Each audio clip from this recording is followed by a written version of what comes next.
ইসলাম দিয়ে দেশ চলবে, পেঁয়াজ দিয়ে পান্তা গাছ শুয়ে থাকবো, আজরাইল না আসা পর্যন্ত মাথা উঠাবো না। কথা ঠিক কিনা? আমরা চাই ইসলাম, কথা ঠিক কিনা? আসুন না, আমি যে কথাগুলি বলছিলাম যে আমরা ভদ্র জাতি সৃষ্টি করেছেন কে? আল্লাহ। আল্লাহর কোরআন রসুলের হাদিস পড়তে পড়তে আপনি শেষ হয়ে যাবেন, কোথাও একটা আয়াত পাবেন না যে ভদ্র হলি জান্নাতে যাওয়া যাবে, এমন কথা কোথাও লেখা নাই। তবে কেউ যদি চরিত্রবান হয়, ভদ্র হয়, আখলাক ভালো হয়, তার কিয়ামতের দিন নেকির পাল্লা অধিক ভারী হবে। তাহলে ভদ্রতার দরকার আছে, কিন্তু জান্নাতে যেতে গেলে যা হওয়া দরকার, যা করা দরকার আপনাকে আমাকে করতে হবে। কথা ঠিক কিনা? তাহলে এই ভদ্র জাতিকে আল্লাহ তাআলা বলছেন দুইটা শর্ত কায়েম করলে আপনি উৎকৃষ্ট জাতিতে পরিণত হবেন। জনগণ আল্লাহু আকবার। কয়টা শর্ত? দুটা। আল্লাহ কোরআনে বলছেন ইন্নাল্লাযীনা আমানু ওয়া আমিলুস সলিহাতি উলাইকা হুম খায়রুল বারিয়া। আয়াত ছোট কিন্তু ব্যাপক অর্থ। আমার আল্লাহ বলছেন নিশ্চয় নিশ্চয় যাদের ঈমান আছে আর ভালো কাজ আছে, এরাই হলো সৃষ্টির ভেতরে সারা। এই রেজাল্ট কে দিয়েছেন? ঈমান আছে, ভালো কাজ আছে, তারা হলো উৎকৃষ্ট। যাদের ঈমান আছে, ভালো কাজ নাই, তারা হাঁপাহাপি উৎকৃষ্ট। কি হাঁপাহাপি মানে বোঝেন? একটা লোক সাইকেল চালাচ্ছে, সাইকেল চালাতে চালাতে এতখানি চেন ছিঁড়ে গেছে, আপনার বাড়িতেও যাওয়া লাগবে, তাহলে এই সাইকেলের সাথে এই চেনের সাথে কি জোড়া দেবেন? দড়ি। কতক্ষণে গা? তাহলে আপনার দেখা লাগবে চেনটা নিচে ছিনলো না উপরে ছিনলো। যদি উপরে ছেড়ে দড়ি দিয়ে জোড়া দিল আপনি পারবেন না, এই চেন ঘুরে নিচে জোড়া দেওয়া লাগবে। উপরে থাকলো চেন, নিচে থাকলো দড়ি, তাহলে আপনি তো ফুল পেডেল করলে দড়ি যা পরে দেবে। তাহলে আপনার আগে ট্রেনিং দেওয়া লাগবে, আমার কোনো ফুল করা যাবে না, পেডেল করা লাগবে হাফ। কথা কোন কি পেডেল? আমার ওটি রৌশন আলী, মরহুম রৌশন আলী মুন্সি সাহেব, গ্রামের নাম থালতাপাড়া, আমার পার্শ্বে বাড়ি। আহসান আলী নাম তার বেটার, এর সাইকেলের একবার চেন ছিঁড়ে গেছিল ব্রিজ দূরতে। আমি নিজে চোখে দেখেছি, ওই দড়ি জোড়া দিয়ে সাইকেল চালাচ্ছে প্রায় 6 মাস, কিন্তু হাফ পেডেল। এখন আপনি যদি মনে করেন যে কিছু সময় ভালো করব, কিছু সময় মন্দ করব, তাহলে আপনার এই জীবন হচ্ছে হাফ পেডেলের জীবন। হাফ পেডেল করে উঁচা তোটা যায় না, ফুল পেডেল লাগবি। এমন জায়গায় যে হাফ পেডেল করছেন, ওটার সময় আবার ব্যাগে দেওয়া লাগছে, তাহলে তো 5 মুখে চলে যাবেন। হ্যাঁ, কথা ঠিক কিনা? ইসলাম হলো ফুল পেডেলের জীবন ব্যবস্থা। খারাপ বুঝলেন? আমি কথায় কথায় যুক্তি দিই, এই জন্য মানুষকে হুজুর আমার ওই চট্টগ্রামের একটা ক্যান্টনমেন্টের এক মেজর আমাকে বলিচ্ছে, হুজুর আপনার বাড়ি বগুড়া, নন্দীগ্রাম থানা, ভাটরা ইউনিয়ন, গ্রামের নাম তেগর। তো কি বলেন? হুজুর আপনার খালি মাথাটা দেখা লাগবে। কে? কোথায় আপনি এলে কোনটি বানান? আমরা আপনি দেখা গুলি বানান, আমরা ওগুলো বক্তৃতা বানাই। হ্যাঁ, কথা ঠিক কিনা? আপনি বোঝেন, সব বোঝেন, ফুল পেডেল হাফ পেডেল বোঝেন, কিন্তু আপনার জীবনটা ফুল পেডেলে জান্নাতে যেতে পারবেন, হাফ হলে পারবেন না। কথা ঠিক কিনা? তাহলে আল্লাহ বলছেন কি শর্ত? দুটা। তুমি যদি ঈমান আনো, ভালো ভালো কাজ করো, তুমি উৎকৃষ্ট। সুবহানাল্লাহ। কিন্তু উৎকৃষ্ট হওয়ার পরে তাহলে প্রথমে 1 নম্বর শর্ত কি? ঈমান। আচ্ছা, কি করলে ঈমান আনা যায়? কি পড়লে ঈমান আনা যায়? কালিমা তৈয়ব পড়লে ঈমান আনা যায়। কথা ঠিক কিনা? এখন আসেন, একই বক্তৃতা আমি বুঝানোর জন্য মানুষ বিভিন্নভাবে সহজ করে দিই, তাও মানুষ মনে করে এর নতুন কথা না। মানুষ উৎকৃষ্ট হতে গেলে 1 নম্বর শর্ত কালিমা পড়ে ঈমান আনতে হবে, আর 2 নম্বর শর্ত ভালো ভালো কাজ করতে হবে। এখন আপনি যদি ঈমান আনতে চান, আরও 3টে শর্ত পূরণ করা লাগবে। 1 নম্বর হলো ইকরার বিল লিসান, তাসদিক বিল জিনান, আমলুম বিল আরকান। আপনাকে কালিমা পড়তে হবে মুখে, অর্থ অন্তরে বিশ্বাস করতে হবে, কাজে প্রমাণ করতে হবে। কিন্তু আমার দেশে কালেমা পড়ার লোক আছে, অর্থ বোঝার অর্ধেক লোক আছে, কিন্তু কাজ করার লোক নেই। হ্যাঁ, আছে কাজের লোক নাই। এখন আসেন, আপনি আমি যে কালিমা পড়েছি এ দেখলে হুজুর এ আমার ডানি ভাই যেগুলো আছেন, আপনারা আছেন মনে করেন কালিমা তো পড়েছি সেই বহুদিন আগে, 7 বছর, আমি তো ইমানদার পাকা হয়ে গেছি। কিন্তু না, বাংলাদেশে আমি সহ এখনো পরিপূর্ণ ইমান আনার জন্য কালেমা পড়া সঠিক হয় নাই। এটা বললি এখন হুজুর এত বড় মার্কা মারা কথা কলো। কোরআন বলছে যা সেই পদ্ধতিতে কাজ করা লাগবে। আল্লাহ কোরআনে বলছেন ফামাইয়াকফুর বিত্তাগুত ওয়া ইউমিন বিল্লাহ। আবার আল্লাহ বলেছেন, ও দুনিয়ার মানুষেরা, তোমরা যদি ঈমান আনতে চাও, কালেমা পড়তে চাও, তাহলে তোমাকে আর একটি গুরুত্বপূর্ণ শর্ত পূরণ করতে হবে। যে শর্তর সাথে দিন দুনিয়ার সম্পর্ক, এই শর্ত বাদ দিয়া দুনিয়ার সকল মানুষ যদি কালেমা পড়ো, আমি আল্লাহ তোমাকে ঈমানদার হিসেবে গণ্য করি না। শর্তটা হলো কি? ফামাইয়াকফুর বিত্তাগুত। তুমি তাগুতকে অবিশ্বাস করো, অস্বীকার করো, প্রত্যাখ্যান করো, তাগুতকে বাদ দাও। তাগুতের সাথে সম্পর্ক রাখা যাবে না। তাগুতকে বাদ দেওয়ার পর কালিমা পড়তে বলেছেন কে? চিৎকার দিয়ে বলেন কে? এখন তাগুত কি? মসজিদের ইমামরা এগুলা বক্তৃতা করে না, ওই জুম্মাত বড় পাগড়ি দিয়ে ঢুকে ইটা ওটা সুবহানাল্লাহ। আবার আমার বক্তৃতার আগে কেউ কেউ কয় যে যুক্তিবাদী এসে হাসায়, ভাই আপনার করে হাসপার করছি, মানুষ মজা পায় দেখে হাসে। ইসলামেরও বিনোদন আছে না, কথা কোন টাকা? ইসলামের বিনোদন নাই। আপনি কোন আল্লাহর ইবাদত করবেন? যে আল্লাহর ইবাদত করলে গুনাহ মাফের সুসংবাদ, জান্নাতের সুসংবাদ, কবরের উত্তর দেওয়ার সুসংবাদ, এগুলো যদি আপনি মনে করেন শুনবার পান, আপনি তো হাসবেন। আর যে বক্তৃতার ভিতর খালি দোজখ, আযাব, জেল, জুলুম, ওটা হাসার কথা না, ওই খেপে উঠে চলে যাবে। হ্যাঁ, কথা কোন টাকা? তাহলে আপনার হাসা মানে কি? মানুষের যখন ঈমান বাড়ে তখন মানুষের ঈমানের শক্তি বাড়ে। শক্তি যখন বাড়ে মানুষের মনে প্রফুল্লতা দেখা দেয়। আল্লাহ আপনাকে আমাকে কষ্ট দিবেন না যদি আল্লাহর কথাগুলো মানি, রসুলের আদর্শ মানি, নির্ঘাত আল্লাহ আমাদেরকে জান্নাত দিয়ে দিবেন। তাহলে ঈমান আনার একটা শর্ত, আপনাকে তাগুত অস্বীকার করা লাগবে। তাগুত অর্থ কি বলেন তো? না না, দিন খারাই কে? তাগুতের সঠিক অর্থ করা লাগবে। তাগুত শব্দের অর্থ হলো যারা নিজেরা আইন তৈরি করে সমাজ চালায়, দেশ চালায়, সকল কর্মকাণ্ড চালায়, এটা হলো তাগুতি শক্তি। ফেরাউন ছিল তাগুতি শক্তি, আর মুসা ছিল তৌহিদি শক্তি। একথা ঠিক কিনা? ফেরাউন ছিল তাগুতি শক্তি, আর মুসা আলাইহিস সালাম তাওহীদি শক্তির আহ্বায়ক। কত কত? নমরুদ ছিল তাগুতি শক্তি, ইব্রাহিম আলাইহিস সালাম ছিলেন তৌহিদি শক্তির আহ্বায়ক। কথা ঠিক কিনা? যেরকম কয় না আমাদের জেলার আহ্বায়ক, তার মানে কি? যে দলের নেতা ওই দলের দাওয়াত মানুষের কাছে দেয় দেখে ওই জেলার পক্ষ থেকে আহ্বায়ক, আর আল্লাহর পক্ষ থেকে নবী রাসূল হলো আহ্বায়ক। হ্যাঁ, কথা কোন না? এগুলো বুঝে দেওয়া লিখ মানছো। খাইলে সুবহানাল্লাহ না মেগেল টাকা নিলে হবে না, বাতাম ফাটাবি তো। আমরা লেখাপড়া শিখে এগুলো লাগিয়েছি, কুম যুক্তি এগুলো লাগিনি। মানছে কথা ইয়ে যুক্তিবাদ কি? আর যুক্তিবাদ আনবো না, কাক আনবো? বহু বক্তার সাথে বক্তৃতা করে দেখেছি। এমনও বক্তা আমার সাথে 60 বছর 40 বছর তার বয়স, বক্তৃতার বয়স, কিন্তু দেখা যায় আল্লাহর যে একটা আইন আছে ওই জীবনে ভয়ের চোটে একদিন উচ্চারণ করেনি।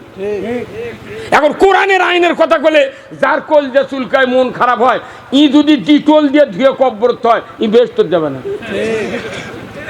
বোঝে না কথা। আল্লাহ আমাকে মানাছে, আইন মানা লাগবে কার? আচ্ছা, কত মোটর সাইকেলের সৃষ্টিকর্তা কে? এই সব মানুষই যদি সৃষ্টিকর্তা হয় তাহলে বাড়ি বাড়ি হুন্ডা বানালো হলি। মোটর সাইকেলের সৃষ্টিকর্তা হলো ইঞ্জিনিয়ার। এই শিখে দেন, মোটর সাইকেলের সৃষ্টিকর্তা কে? ইঞ্জিনিয়ার। আর মানব জাতি সৃষ্টিকর্তাকে আল্লাহ। তাহলে ওটা হলো মোটরযান আর আমরা হলাম মানবযান। মোটরযান যতগুলো কোম্পানির আছে, ইয়ামাহা, এমা, তারপর ডুকার, ডায়াং, রানার, সিঙ্গার, তারপর হুন্ডা, তারপর হচ্ছে ডিসকভার, পালসার, টিভিএস, হতে হতে 150 প্রকারের হুন্ডা আছে। পুরো মোটর সাইকেল হচ্ছে সৃষ্টিকর্তা হলো ইঞ্জিনিয়ার। একটা মোটর সাইকেলের 265টা পার্টস আছে।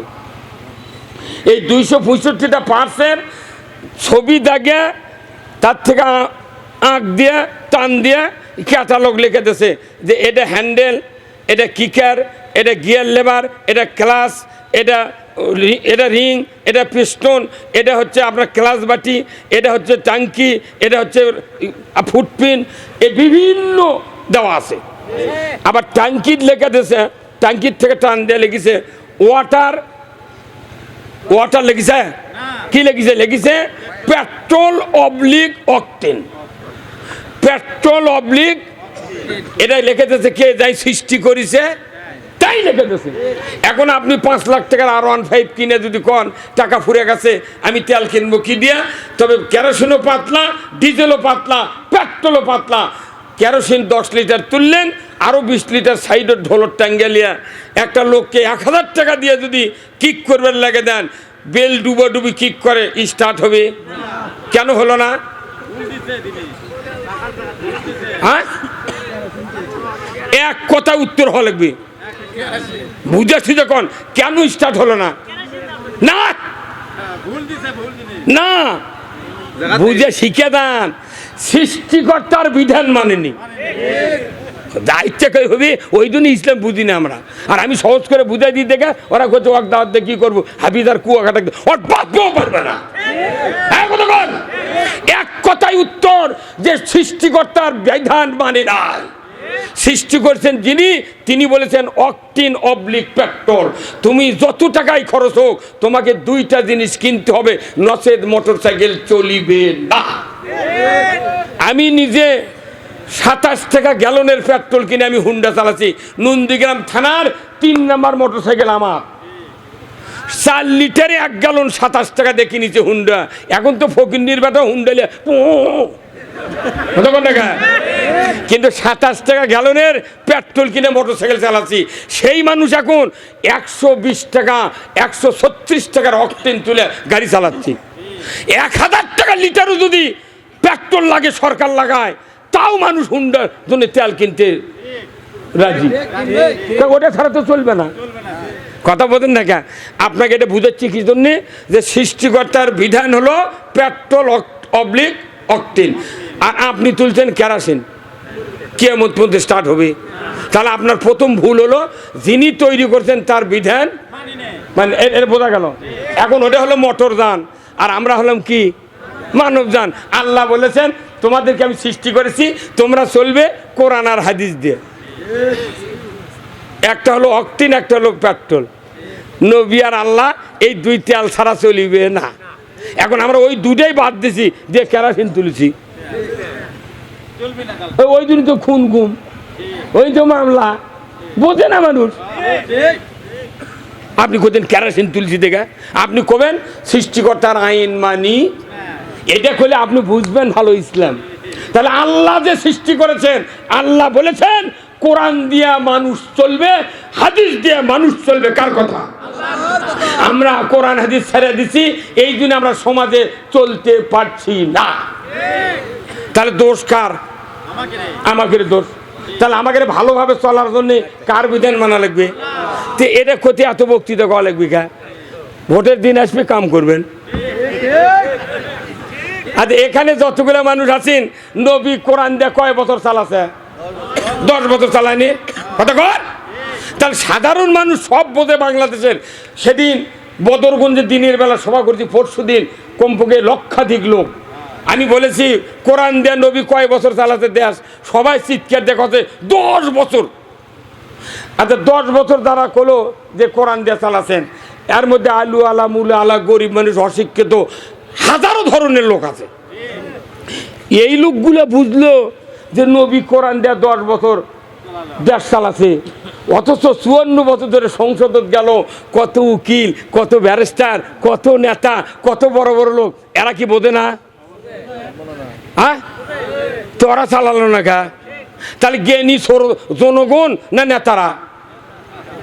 এই জ্ঞানীকে নেতারা জ্ঞানী কথা বোঝে না, জনগণ নেতা বেশি জ্ঞানী। কারণ ই বুঝিছে নবী 10 বছর কোরআন দিয়ে চালাছে, আর যারা ক্ষমতা বারবার গেছে এরা বুঝেনি যে কোরআন দিয়ে নবী চালাছে, এটা তাদের ব্রেনে ধরা পড়েনি।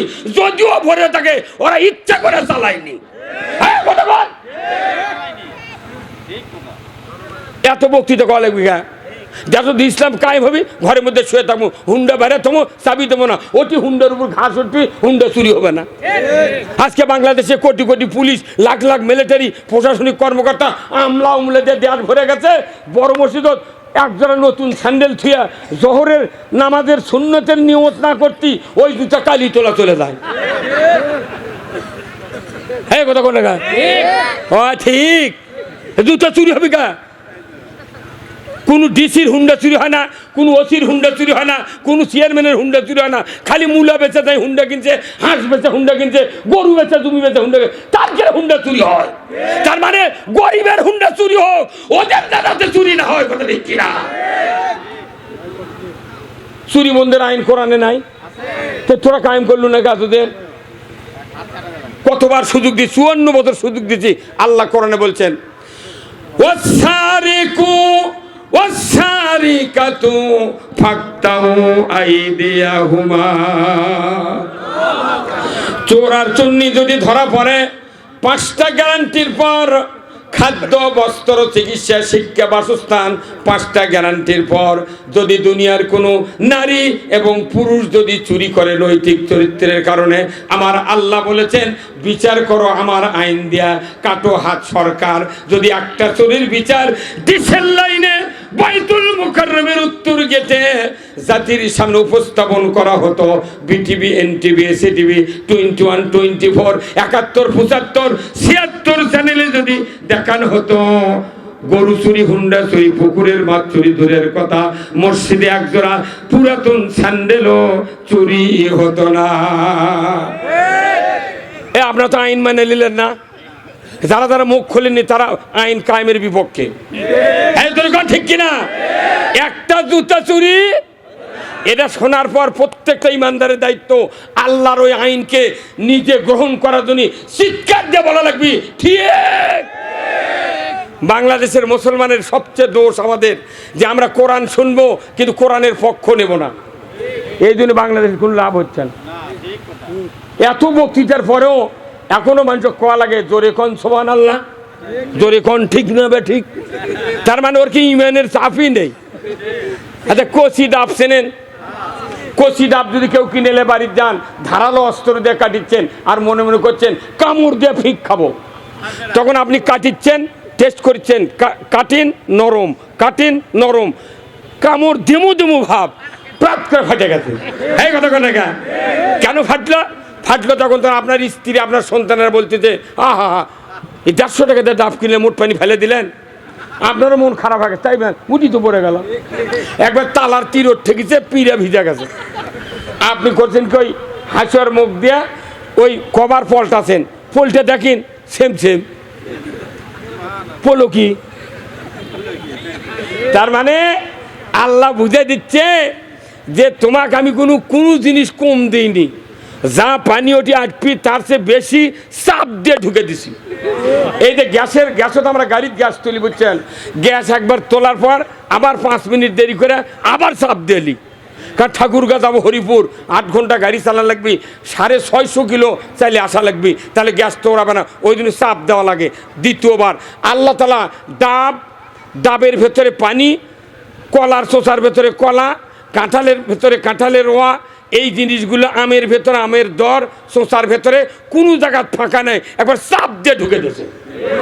বান্দা বুঝাতেছে তোরা ইনকে করে মাপিয়ে দিব, তুই যে 2 টাকার আলু দিয়া পটেটো চিপসত বাতাস দিয়ে ঢুকে দিছু, হ্যাঁ তুই যে পেপসুডিনের দাঁতের মাজনের প্যাকেটত খালি বাতাস দিয়ে থুসু, কি এমন তোর হিসাব দেওয়া লাগবে। এমনি পাম করে ফুলে তো মানে কোল বালুর, কিন্তু যদি আপনি মুখা খুলে ঠাসি মারেন প্রাত করে ফায়ার হয়, অর্ধেক বাতাস বাইরে হয়, তা খালি একানা আছে। কতক্ষণ এই ডাবের চাপ আছে, সেই জন্যই ফাটিয়াবার হয়ে গেছে। কিন্তু বাংলাদেশের ইমানদারের ইমানের চাপ নাই, সেই জন্য বক্তাকে খোয়া লাগে জোরে কোন সুবহানাল্লাহ। আর কোরআনের কথা শুনলে যদি চাপ থাকে ইমানদার, বক্তার মুখতে কথা ফুরানের আগেই জোরে কবি ঠিক, তাহলে বোঝা যাবে ইমান বাড়তিছে। আল্লাহ কোরআনে বলছেন, ইন্নামাল মুমিনুনা আল্লাযিনা ইজা যুকিরাল্লাহ ওয়াজিলাত কুলুবুহুম ওয়া ইজা তুলিয়াত আলাইহিম আয়াতুহু জাদাতহুম ঈমানাও ওয়া আলা রাব্বিহিম ইয়াতাওয়াক্কালুন। আমার আল্লাহ বলেছেন সূরা আনফালে, নিশ্চয় যারা মুমিন তাদের সামনে আল্লাহর নামের উচ্চারণ যদি করা হয়, অন্তরে যদি তার ধাক্কা লাগে, সাথে সাথে অন্তর ওয়াজিলাত কুলুবুহুম থরথর করে কেঁপে ওঠে। শুধু কেঁপে ওঠেই ক্ষান্ত হয় না, তারা মনে মনে চিন্তা করে এতটা মধুর্য, এতটা ভালো আল্লাহর নাম, এই কথা অন্তরে যখন প্রশান্তি লাভ করে, আমার আল্লাহ বলেছেন কোনো বান্দা যদি ওই মানুষের সামনে কোরআনের আয়াত তেলাওয়াত করে, সে যদি অর্থ বুঝায় দেয়, কোরআনের ভাব গাম্ভীর্য কথা মানুষকে যদি বুঝাতে পারে, ওই মানুষের অন্তরে তখন অবশ্যই চিন্তার উদ্বেগ হয়, আর আগামীকাল থেকে এইভাবে চলবো না, নামাজ পড়বো, সুদ বাদ দেবো, অন্যায় বাদ দেবো, আল্লাহর পথ ছাড়া কারোর পথে চলবো না, এমন সিদ্ধান্ত আল্লাহ যখন জানতে পারে, আমার আল্লাহ বলেছেন তখনই আমি আল্লাহ ওই মুমিনের অন্তরে ঈমানকে বাড়িয়ে দেই। চিন্তার সাথে ঈমান বাড়ার শক্তির সম্পর্ক, চিন্তার সাথে। মানুষ চিন্তা করে তো খালি শোনে আর চোখ পাকে থাকে আর বাড়ির যায়, চিন্তা করে। কিন্তু এই চিন্তাই শোনার মধ্যে আরেকটা বিপদ আছে আমাকে। বিপদটা কি? সূরা তোহার 124 নম্বর আয়াতে আল্লাহ বলছেন, ওমান আরাদা আন যিকরি ফাইন্না লাহু মাইশাতান দনকা ওয়া নাহশুরুহু ইয়াউমাল কিয়ামাতে আ'মা।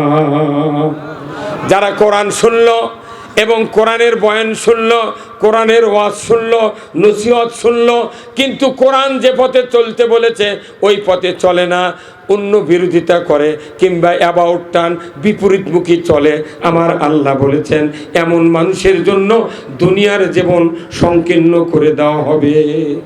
বিশাল দুনিয়া, কিন্তু ওই রকম লোকের জন্য দুনিয়া সংকীর্ণ করে দেবেন কে?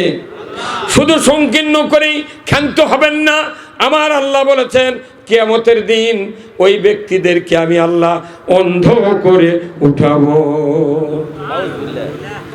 অন্ধ করে তুলবি। আল্লাহ কি মার্কারি ব্যবস্থা করেছেন, তুমি দুনিয়ার টালটি পাল্টি করবে মনে করছে এইভাবে কিয়ামতে উঠবে, তোমাকে অন্ধ করে তুলবো আমি। কে বলেছেন? তাহলে কিয়ামতের ময়দানে কোটি কোটি মানুষ থাকবে, তার মধ্যে যারা অন্ধ হবে আপনারা আমরা দেখেই বুঝবো এই অন্ধর হওয়ার কারণ হলো ই কোরআন যা শুনিছে তার বিপরীতমুখী চলেছে। আল্লাহ তাআলা আবার সূরা কফের 26 পারায় বলেছেন 5টা দোষ যাদের থাকবে তারা কিয়ামতের দিন তাদের